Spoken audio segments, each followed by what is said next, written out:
భారత అమల పొద్దులోకి మరొక బ్రహ్మాస్త్రం రాబోతోంది. ఇప్పటికే మన S-400 సత్తా ఏంటో చూసారు కదా.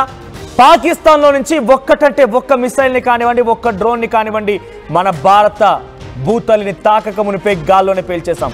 అటువైపు నుంచి వరుసగా 300, 400 ఈ చొప్పున కొన్ని వేల డ్రోన్స్ వచ్చినా కూడా ఒక్కటంటే ఒక్కదాన్ని కూడా మన దగ్గర పడనివ్వకుండా చేశాం. మన పతన్కోట్ మిలిటరీ స్టేషన్ ని టార్గెట్ చేశారు, పంజాబ్ ని టార్గెట్ చేశారు, ఫిరోజ్పూర్ ని టార్గెట్ చేశారు, మన సిర్సా హర్యానాలోని సిర్సా ప్రాంతాన్ని టార్గెట్ చేశారు, ఏకంగా మన భారత రాజధాని ఢిల్లీని కూడా టార్గెట్ చేశారు, మన ఎయిర్పోర్ట్ ని కూడా టార్గెట్ చేసి పేల్ చేశారు. తప్పుడు వార్తని కూడా పాకిస్తాన్ మీడియా ప్రచారం చేసింది. కానీ ఒక్కటంటే ఒక్కదాన్ని కూడా మన భారత నీలతల్లిని తాకక మునిపే, మన భారతావాణి తాక మునిపే గాల్లోనే పేల్చేస్తాం. అది మన S-400 సత్తా.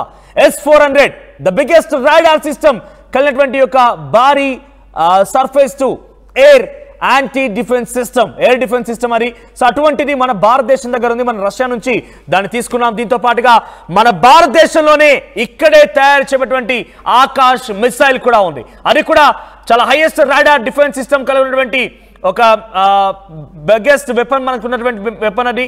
సో ఇవన్నీ రెండూ కలిసి ఒక్కటంటే ఒక్కదాన్ని కూడా నీళ్ళ తల్లిపై పడకుండా గాల్లోనే పేల్చేశాయి, మన భారత్ని సంరక్షించాయి, భారత ప్రజల్ని సంరక్షించాయి.